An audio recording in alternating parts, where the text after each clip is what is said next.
നമ്മൾ ഇന്ന് വാങ്ങുന്ന സാധനങ്ങൾക്ക് എന്തുകൊണ്ടാണ് പഴയ പോലെ ഈടുനിൽപ്പില്ലാത്തത്? ഈ ചോദ്യത്തിന്റെ ഉത്തരമാണ് ഇന്നത്തെ വീഡിയോ. നമസ്കാരം പ്രിയപ്പെട്ട എല്ലാവർക്കും. ഇന്ന് ഞാൻ നിങ്ങളോട് സംസാരിക്കാൻ പോകുന്നത് നമ്മുടെയൊക്കെ ജീവിതത്തിലെ ഏറ്റവും ലളിതമായ എന്നാൽ ഏറ്റവും സങ്കീർണമായ ഒരു ചോദ്യത്തെക്കുറിച്ചാണ്. ഒന്ന് ചുറ്റിലും കണ്ണോടിച്ച് നിങ്ങളുടെ വീടിന് ചുറ്റും നോക്കുക. നിങ്ങളുടെ കമ്പ്യൂട്ടർ, നിങ്ങളുടെ ഫോൺ, അടുത്തിരിക്കുന്ന കസേര, ഇതിൽ ഏറ്റവും കൂടുതൽ കാലപ്പഴക്കമുള്ള കേടുകൂടാതെ ഇരിക്കുന്ന സാധനം ഏതാണ്?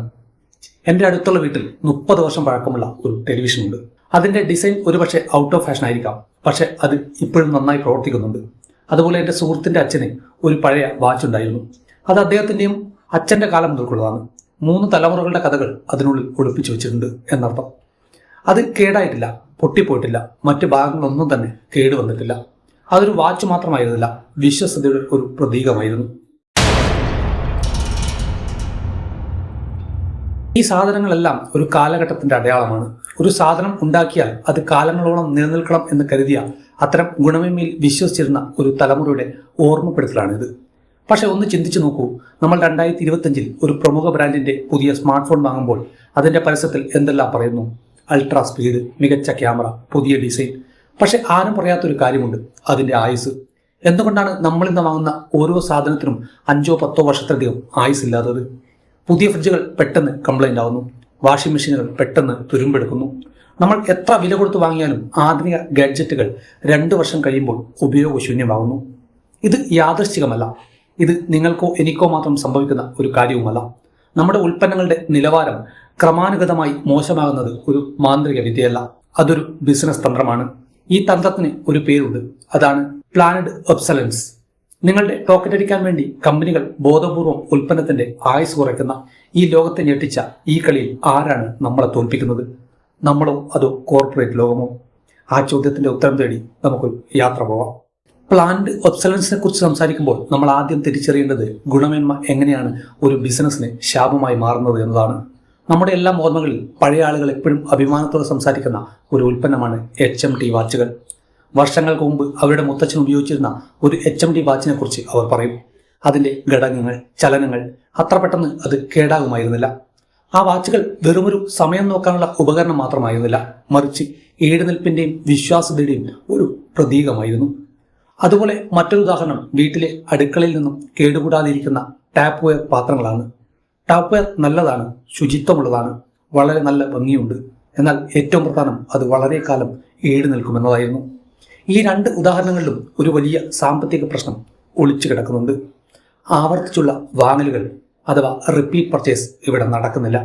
ഒന്ന് ആലോചിച്ചു നോക്കൂ, ഒരു വാച്ച് 20 വർഷം കേടുകൂടാതെ ഇരുന്നാൽ ആ കമ്പനിക്ക് അയാൾക്ക് 20 വർഷത്തേക്ക് പുതിയൊരു വാച്ച് വിൽക്കാൻ കഴിയില്ല. ഒരു ടാപ്പ് വെയർ കണ്ടെയ്നർ 15 വർഷം നിലനിന്നാൽ ആ ഉപഭോക്താവിന് അടുത്ത 15 വർഷത്തേക്ക് പുതിയൊരു കണ്ടെയ്നർ ആവശ്യമില്ല. ഇതൊരു മുതലാളിത്ത ലോകമാണ്. ഇവിടെ ലാഭമാണ് പ്രധാനം. തുടർച്ചയായി ലാഭം നേടണമെങ്കിൽ ഉൽപ്പന്നങ്ങൾ തുടർച്ചയായി വിറ്റഴിക്കപ്പെടണം. ഈടുനിൽപ്പ് എന്ന പഴയ നല്ല ശീലം ഇവിടെ ബിസിനസ്സിന് ഏറ്റവും വലിയ വെല്ലുവിളിയായി മാറി. എൻ്റെ ഊഹം ശരിയാണെങ്കിൽ ഈ 2 കമ്പനികളും HMT ടാപ്പ് വെയറും നേരിട്ട സാമ്പത്തിക പ്രതിസന്ധിക്ക് പിന്നിലെ ഒരു പ്രധാന കാരണം അവരുടെ ഉൽപ്പന്നങ്ങൾക്ക് അമിതമായ ഈടുനിൽപ്പുണ്ടായിരുന്നത് കൊണ്ടാണ്. ഉപഭോക്താക്കൾ വീണ്ടും വാങ്ങേണ്ട സാഹചര്യം വന്നില്ല. അങ്ങനെ ബിസിനസ്സുകാർ ഒരു പുതിയ പാഠം പഠിച്ചു. ഈടുനിൽപ്പിൽ നിന്ന് അവർ ഗുണമേന്മയെ വേർതിരിച്ചു. അവർക്ക് വേണ്ടത് ലോകത്തിലെ ഏറ്റവും മികച്ച നിലവാരമുള്ള ഉൽപ്പന്നങ്ങളല്ല, ഭാവി ഒരു മാറ്റിവെക്കൽ അഥവാ റീപ്ലേസ്മെന്റ് ആവശ്യമായി വരുന്ന രീതിയിൽ പോരാത്തത് എന്നാൽ നല്ലത് എന്ന നിലവാരത്തിലുള്ള ഉൽപ്പന്നങ്ങളാണ്. ഇംഗ്ലീഷിൽ ഇതിനെ ജസ്റ്റ് ഗുഡ് എനഫ് എന്ന് പറയും. ഉദാഹരണത്തിന് നമ്മുടെ പഴയകാലത്തെ ഫ്രിഡ്ജുകൾ ഭാരമുള്ള കട്ടിയുള്ള മെറ്റൽ ബോഡിയും വാതിലുകളും ഉള്ളതായിരുന്നു. അത് ചെറിയ തട്ടുകേടുകൾ ഏറ്റാലും കേടാകുമായിരുന്നില്ല. എന്നാൽ ഇന്നത്തെ ഫ്രിഡ്ജുകൾക്ക് നേർത്ത പ്ലാസ്റ്റിക് ബോഡിയാണ്. ഇത് നിർമ്മാണ ചെലവ് കുറയ്ക്കും, എന്നാൽ ചെറിയൊരു തട്ടിൽ പോലും കേടാവും. പഴയ മിക്സിയിലെയും ഗ്രൈൻഡറിലെയും വയറുകൾ കട്ടിയുള്ളതും താപം പ്രതിരോധിക്കുന്നതുമായിരുന്നു. ഇന്നത്തെ വയറുകൾ പെട്ടെന്ന് പൊട്ടുകയോ ഉരുക്കിപ്പോവുകയോ ചെയ്യുന്നു. ഈ പുതിയ തന്ത്രം വിൽപ്പന കൂട്ടാൻ സഹായിക്കുന്നതിനോടൊപ്പം കമ്പനികളുടെ നിർമ്മാണ ചെലവ് കുറയ്ക്കാനും സഹായിച്ചു. കൂടുതൽ കാലം ഈടുനിൽക്കാൻ വേണ്ടി ഉപയോഗിക്കുന്ന ചിലവേറിയ ലോഹങ്ങളോ മറ്റ് അസംസ്കൃത വസ്തുക്കളോ ഒഴിവാക്കി വില കുറഞ്ഞ എന്നാൽ വേഗത്തിൽ നശിക്കുന്ന പദാർത്ഥങ്ങൾ ഉപയോഗിക്കാൻ തുടങ്ങി. അങ്ങനെ ഈടുനിൽപ്പിന് നമ്മൾ നൽകിയിരുന്ന ഉയർന്ന മൂല്യം ലാഭത്തിന് വഴിമാറിക്കൊടുത്തു. എവിടെയാണ് പ്ലാൻഡ് ഒബ്സലൻസ് എന്ന തന്ത്രം ശക്തി പ്രാപിക്കുന്നത്? ഈ തന്ത്രത്തിലൂടെ നമ്മുടെ പോക്കറ്റ് കാലിയാക്കാനുള്ള വലിയൊരു കളി തുടങ്ങുകയായിരുന്നു. പ്ലാൻഡ് ഒബ്സലൻസിന്റെ ഏറ്റവും വലിയ ഉദാഹരണങ്ങൾ നമുക്ക് ചുറ്റിലുമുണ്ട്. നിങ്ങളുടെ അച്ഛൻ്റെയോ അമ്മൂമ്മയുടെയോ വീട്ടിലെ ഫർണിച്ചറുകളെ കുറിച്ച് ആലോചിക്കുക.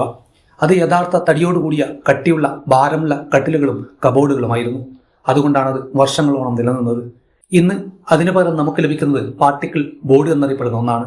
ഈ പാർട്ടിക്കിൾ ബോർഡ് എന്താണെന്നറിയാമോ? ഇത് യഥാർത്ഥ തടിയല്ല. തടിയുടെ പൊടി കൊണ്ടോ അഥവാ അറക്കപ്പൊടി കൊണ്ടോ പല കഷ്ണങ്ങളായി പശ ഉപയോഗിച്ച് ഒട്ടിച്ച് ചേർത്തുണ്ടാക്കുന്ന ഒന്നാണിത്.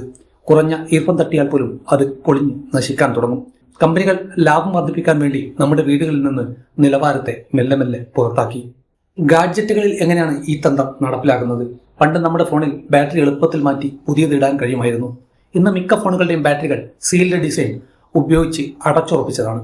ബാറ്ററി മാറ്റണമെങ്കിൽ സർവീസ് സെന്ററിൽ പോകണം. അതിന് വലിയ ചെലവ് വരും. പലപ്പോഴും പുതിയ ഫോൺ വാങ്ങുന്നതാണ് ലാഭമെന്ന് ഉപഭോക്താവിന് തോന്നും. ഒരു പുതിയ ഓപ്പറേറ്റിംഗ് സിസ്റ്റം അപ്ഡേറ്റ് വരുമ്പോൾ നിങ്ങളുടെ പഴയ മോഡൽ ഫോൺ പതിയാവാൻ തുടങ്ങുന്നു. പുതിയ സോഫ്റ്റ്വെയറിനനുസരിച്ച് പഴയ ഹാർഡ്വെയർ പ്രവർത്തിക്കാൻ പ്രയാസപ്പെടുന്നതോടെ പുതിയ മോഡൽ വാങ്ങാൻ ഉപഭോക്താവിന് ഇത് നിർബന്ധിതനാക്കുന്നു. ചില കമ്പനികൾ അവരുടെ ഉൽപ്പന്നങ്ങൾ റിപ്പയർ ചെയ്യാൻ സാധാരണ ടൂളുകൾക്ക് പകരം പ്രത്യേകതരം സ്ക്രൂ ഡ്രൈവറുകൾ ഉപയോഗിക്കുന്നു. ഇത് പുറത്തുനിന്നുള്ള റിപ്പയർ ഷോപ്പുകളിൽ നിന്ന് ഉൽപ്പന്നം നന്നാക്കുന്നത് തന്നെ അസാധ്യമാക്കി കളയുന്നു. ഈ മുഴുവൻ കളിയും എവിടെ നിന്നാണ് തുടങ്ങിയതെന്നറിയാമോ? അതൊരു വിചിത്രമായ കഥയാണ്. 100 വർഷങ്ങൾക്ക് മുമ്പ്, അതായത് 1920കളുടെ തുടക്കത്തിൽ ഒരു സാധാരണ ലൈറ്റ് ബൾബായിരുന്നു ഈ തന്ത്രത്തിന്റെ ആദ്യത്തെ ഇര.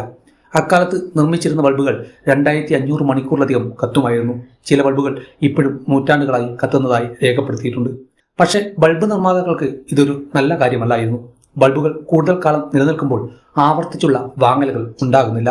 അങ്ങനെ 1925 ലോകമെമ്പാടുമുള്ള പ്രമുഖ ബൾബ് നിർമ്മാതാക്കൾ സ്വിറ്റ്സർലൻഡിൽ രഹസ്യമായി ഒത്തുകൂടി. അവർ ഒരു കാർട്ടൽ രൂപീകരിച്ചു. ഇതിനെയാണ് ഫീബസ് കാർട്ടൽ എന്ന് വിളിച്ചത്. അവരുടെ ലക്ഷ്യം ലളിതമായിരുന്നു: ലൈറ്റ് ബൾബുകൾ കൂടുതൽ കാലം നിലനിൽക്കരുത് എന്ന് ഉറപ്പുവരുത്തുക. അങ്ങനെ കാർട്ടൽ ഒരു നിയമം കൊണ്ടുവന്നു. അതനുസരിച്ച് ഏതെങ്കിലും നിർമ്മാതാവ് 1750 മണിക്കൂറിൽ കൂടുതൽ കത്തുന്ന ബൾബ് നിർമ്മിച്ചാൽ ആ കമ്പനിക്ക് കനത്ത പിഴ ചുമത്തും. അങ്ങനെ ബൾബിന്റെ ആയുസ് 2500 മണിക്കൂറിൽ നിന്ന് 1000 മണിക്കൂറിലേക്കോ അതിലും താഴേയിലേക്കോ കുറയ്ക്കാൻ അവർ ബോധപൂർവം ഫിലമെന്റിന്റെ നിലവാരം കുറച്ചു. ആലോചിച്ചു നോക്കൂ, ഒരു ഉൽപ്പന്നം എത്ര വേഗത്തിൽ കേടാകണം എന്ന് ഒരു കൂട്ടം കമ്പനികൾ ചേർന്ന് തീരുമാനിച്ച ചരിത്രത്തിലെ ആദ്യത്തെ സംഭവം. ഈ തന്ത്രം വളരെ ഫലപ്രദമായിരുന്നു. അങ്ങനെ ആ പ്രവണത പടർന്നു പന്തലിച്ച് ഇന്ന് നാം കാണുന്ന ഉപഭോക്തൃ സംസ്കാരത്തിന്റെ അടിസ്ഥാനമായി മാറി. ഇവിടെയാണ് പ്ലാന്റ് ഒബ്സലൻസിന്റെ യഥാർത്ഥ തുടക്കം. കമ്പനികൾ തങ്ങളുടെ ലാഭത്തിനായി ഉപഭോക്താവിനെ വഞ്ചിക്കാൻ തുടങ്ങിയതിന്റെ തുടക്കമായിരുന്നു അത്. നമ്മൾ കണ്ട ഈ കഥ കേൾക്കുമ്പോൾ നമ്മൾ ഈ ചക്രത്തിൽ കുടുങ്ങിപ്പോയെന്ന് തോന്നാം. എന്നാൽ ഈ കളിയുടെ നിയമങ്ങൾ മാറ്റാനുള്ള ശക്തി നമ്മുടെ കൈകളിലുണ്ട്, അതായത് ഉപഭോക്താവിന്റെ കൈകളിൽ. ഈ ചക്രത്തിൽ നിന്ന് പുറത്തു വരാനുള്ള ഏറ്റവും ലളിതവും എന്നാൽ ശക്തവുമായ മാർഗം ആവേശപരമായ വാങ്ങലുകൾ ഒഴിവാക്കുക എന്നതാണ്. മാർക്കറ്റിംഗ് കമ്പനികൾ നിങ്ങളുടെ തലച്ചോറിനെയാണ് ലക്ഷ്യമിടുന്നത്. നിങ്ങൾക്ക് എന്തെങ്കിലും വാങ്ങണമെന്ന് തോന്നിയാൽ നിങ്ങളുടെ തലച്ചോർ ഉടൻ തന്നെ ഇതൊരു അത്യാവശ്യമാണ് എന്ന് നിങ്ങളെ പറഞ്ഞു വിശ്വസിപ്പിക്കാൻ ശ്രമിക്കും. ഇവിടെയാണ് നിങ്ങൾ ഒരു ബ്രേക്ക് എടുക്കേണ്ടത്. എന്തെങ്കിലും വാങ്ങണമെന്ന് നിങ്ങൾക്ക് തോന്നുമ്പോൾ ഉടൻ പോയി വാങ്ങരുത്.